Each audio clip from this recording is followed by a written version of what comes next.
नमस्कार আমি পরেশরাম দাস বিধায়ক ক্যানিং পশ্চিম। তার থেকে বড় পরিচয় আমি পশ্চিমবঙ্গের একজন নাগরিক এবং একজন সাধারণ মানুষ। আমি আজকে সকালবেলা বিধায়ক কার্যালয় থেকে একটা অত্যন্ত গুরুত্বপূর্ণ এবং মানবিক বিষয় নিয়ে আমি লাইভে এসেছি।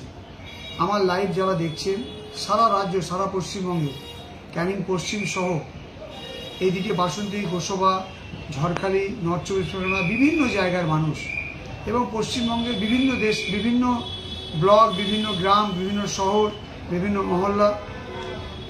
আমি যে ব্যাপারে বলতে চাইছি আপনাদের কাছে, আমার অত্যন্ত মনটা ভারাক্রান্ত এবং অত্যন্ত আমি বেশ কিছুদিন কষ্টের মধ্যে আছি।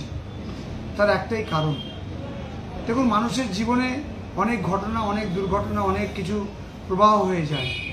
আমরা জীবনে আমরা ভগবান ঈশ্বর আল্লাহ আমাদের জন্ম দিয়েছে, আমরা কাজ করব, ভালো কাজ হবে, কেউ বলবে খারাপ কাজ করছি, বিভিন্নভাবে আমাদের জীবনটাকে আমরা অতিবাহিত করব।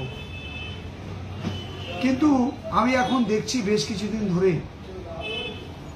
যে কিছু ইয়াং যুবক শ্রেণী, যারা ইয়াং জেনারেশন, যারা হয়তো কারো বাবার একটাই ছেলে, হয়তো কারো বাবার দুটো ছেলে, প্রতিনিয়ত প্রতিদিন, আমি পশ্চিমবঙ্গের কথা পরে এসে আমি শুধু ক্যানিংয়ের কথা প্রথমে আসি। এই ক্যানিং সাব ডিভিশনের 4টে ব্লক, একদিকে জীবনতলা মৌখালি থেকে আরম্ভ করে অন্যদিকে গোসবা বাসন্তী ঝড়খালি, বাঁদিকে আমাদের নর্থ চব্বিশ পরগনা সরবেড়ে বসিরহাট, আমাদের ডান দিকে কুলতলি ব্লক জয়নগর ব্লক। বিভিন্ন জায়গায় প্রতিদিন হয় টিভিতে, নয় পেপারে, নয় কোনো না কোনো সোশ্যাল মিডিয়ায়, নয় কারোর মুখ থেকে আমরা শুনতে পাচ্ছি যেভাবে বাইক অ্যাক্সিডেন্ট হচ্ছে। যুবক ছেলেরা 16 বছর 18 বছর বয়স হলেই, যারা স্কুলে যখন পড়ছে কলেজে পড়ছে, বাবা মার আর্থিক অবস্থা হয়তো খারাপ, কিন্তু যারা যুবক তারা হয়তো বাবা মার কাছে চাপ সৃষ্টি করছে যে আমাকে বাইক কিনে দিতে হবে, আমার বন্ধুর বাইক আছে, আমাকে বাইক না কিনলে আমি পড়াশোনা করব না, আমি ঘরে খাবো না, ভাত খাবো না। অনেক সময় বাবা মার সঙ্গে ঝগড়া অশান্তির মধ্যে জড়াচ্ছে, অনেক সময় বাবা মার সঙ্গে বিভিন্ন রকমভাবে অশান্তি জড়িয়ে বাবা মাও একটা কষ্টের মধ্যে যাচ্ছে। হয়তো বাবা মা তাদেরকে বাইক কিনে দিচ্ছে, কিন্তু প্রতিনিয়ত প্রতিদিন আমরা ক্যানিং বাসন্তী একটা ব্রিজ হয়েছে, আমাদের এদিকে ক্যানিং মৌখালি একটা ব্রিজ হয়েছে, সরবেলের দিকে একটা বিরাট বড় ব্রিজ আছে। বিভিন্ন জায়গায় বিভিন্ন সময় আমি দেখছি যে যেভাবে একটা রাফ বাইক চালানো হচ্ছে।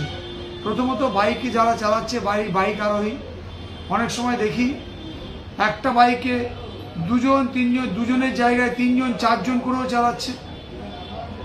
আবার অনেক সময় দেখি যে বাইক আরোহী তার মাথায় হেলমেট নেই, তার পিছনে তার হয় বাচ্চা আছে, তার স্ত্রী আছে, বা তার বাবা বা মা আছে, তারও হয়তো দেখছি মাথায় কোনো হেলমেট নেই।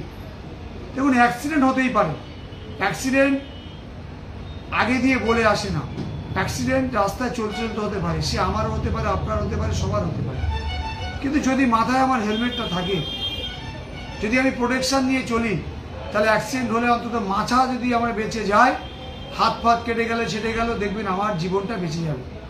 কিন্তু আমরা উইদাউট হেলমেটে আমরা যেভাবে রাফ ড্রাইভিং করছি, এবং বেশ কিছুদিন ধরে দেখছি কিছু বাইক, কেটিএম বাইক বা বিভিন্ন রকম বাইকে 2-3টে করে সাইলেন্সার লাগিয়ে যে বিকট আওয়াজ করছে, তারা মনে করছে যে এই আওয়াজটা মনে হয় বিরাট ব্যাপার, তাদেরকে বিরাট ভালো লাগে, তাদের মনে হচ্ছে এই বিরাট আওয়াজে তাদের বিরাট আনন্দ পাচ্ছে। যেভাবে স্পিডে গতি, রাত 12টা 11টা 2টো 1টার পর মৌখালি ব্রিজ, ক্যানিং ব্রিজ, বাসন্তী ব্রিজের উপরে বাইকের রেস চলছে, কে কত এগিয়ে যাবে, কে কত স্পিডে চালাবে। আমি খারাপ লাগছে যে আমার অত্যন্ত একজন কাছের ভাই তাজ মোহাম্মদ, আমার ক্যানিং পশ্চিম বিধানসভার বাহিরবেনা বাড়ি, গত পরশুদিন সে সিভিকে চাকরি করে, বাড়ি ফিরছিল, হঠাৎ করে অ্যাক্সিডেন্ট হয়ে স্পটে দুজন স্পট ডেড হয়ে যায়।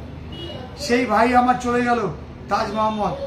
এরকম অনেক ভাই গত এই 1-1.5 মাসের মধ্যে আমার জানা 10-12 জন ছেলে আমার ক্যানিংয়ের, আমার ছোট ছোট ভাইরা, কোনো পরিবারের ছেলে, কারোর ভাই, কারোর ছেলে, কারোর বন্ধু, তারা ঠিক এই বাইক অ্যাক্সিডেন্টে তাদের মৃত্যুবরণ করেছে।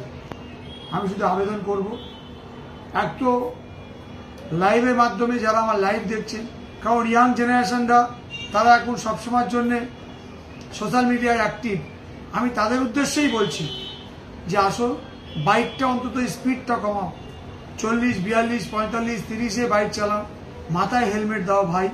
জীবন আগে, তারপর অন্য কিছু করো। বাবা মা তোমার জন্যে জন্ম নেওয়ার পর বাবা মা তোমার জন্য কত লালন পালন করে কষ্ট করে তোমাকে মানুষ করছে, পড়াশোনা করছে। বাবা মার তুমি সম্বল। প্রত্যেক বাবা মা চায় যে আমার ছেলে বুড়ো বয়সে আমাকে দেখভাল করবে। আজকে যদি সেই বাবা মা তার ছেলেকে হারায়, সেই সন্তানকে হারিয়ে ফেলে, তার বাবা মাকে সেই শেষ জীবনে কে দেখবে? এই কষ্টটা তোমাদের মনে কি লাগা উচিত নয়? এটা আমি তোমাদের প্রশ্ন করছি, এটা তোমাদেরকে ভাবার জন্য আবেদন করছি যে বাইকটার হেলমেট অবশ্যই করে ব্যবহার করতে হবে।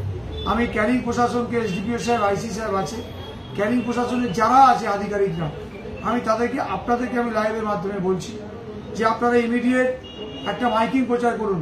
ইমিডিয়েট আপনারা প্রচারের মাধ্যমে এসে বলুন সবাইকে হেলমেট পরতে। হেলমেট যদি না পরে, একবার দুবার দেখুন, 3বারের মাথায় আপনারা কেস দেবেন, আপনার বাইকটা আটকাবেন।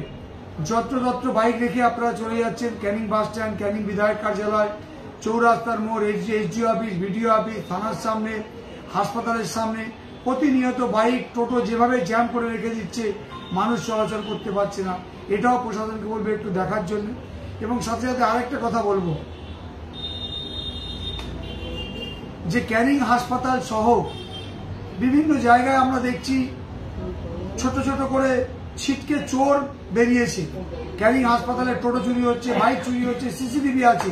বিভিন্ন জায়গায় গরিব মানুষরা ক্যানিংয়ে এসে তারা রুটি রোজগার করছে, কেউ ক্রেতা বিক্রেতারা আসছে, তাদের বাইক চুরি করে নিচ্ছে, সাইকেল চুরি করে নিচ্ছে। প্রশাসনকে বলবে আরও সজাগ হতে। এবং আমি বিধায়ক হিসাবে আমি মন্ত্রী সাহেবকে চিঠি করেছি এবং আমি আমার বিধায়ক ফান্ড থেকে আমি সারা ক্যানিংয়ের যে প্রপার আছে, আমি প্রপারটা সিসিটিভিতে ভরে দেওয়ার চেষ্টা করছি। এবং আমার যে 11টা গ্রাম পঞ্চায়েত আছে, আগামী দিন আমার দুটো টার্গেট। এক হচ্ছে শরীরচর্চা করার জন্য সমস্ত যুবক যুবতীদের জন্য প্রত্যেক গ্রাম পঞ্চায়েতে আমি একটা করে জিম উপহার দেব। সেই জিমের মধ্যে শরীরচর্চা হবে এবং প্রত্যেকটা অঞ্চলে যে শহর অঞ্চল যে বাজার টাকা আছে, সেই বাজারের উপর আমি সিসিটিভির ব্যবস্থা করব। এটা আমি আগামী দিনের টার্গেট। তাই আপনাদের বলবো আসুন, ছেলেদেরকে বলবো, মেয়েদেরকেও বলবো, মেয়েরাও স্কুটি চালায়, অনেক মেয়ে রাব স্কুটি চালায়, তাদেরকে বলবো বোন তোমরা আমাদের বাড়ির মেয়ে, স্কুটি চালাও, আস্তে আস্তে চালাও, তোমাদের জন্য তোমার বাড়িতে কেউ অপেক্ষা করছে। ছেলেদেরকে বলবো তোমাদের জন্য তোমার বাড়িতে স্ত্রী, তোমার ছেলে, তোমার বউ, তোমার মা অপেক্ষা করছে, সেটা অন্তত মাথায় রেখে সেইভাবে ড্রাইভিং করো। সবাইকে তাই আবেদন করার জন্য আজকে এই লাইভের মাধ্যমে এসেছি। আমি একজন দাদা হিসাবে, আমি কারোর ভাই হিসাবে, কারোর বন্ধু হিসাবে, আমি কারোর মানে কি বলবো সমব্যথী হিসাবে আপনাদেরকে এই আবেদন করছি, আসুন বাইকটাকে আস্তে চালান, হেলমেট ব্যবহার করুন এবং প্রশাসনের প্রত্যেকটা নির্দেশ ফলো করুন। সবাইকে নমস্কার, জয় বাংলা, জয় হিন্দ।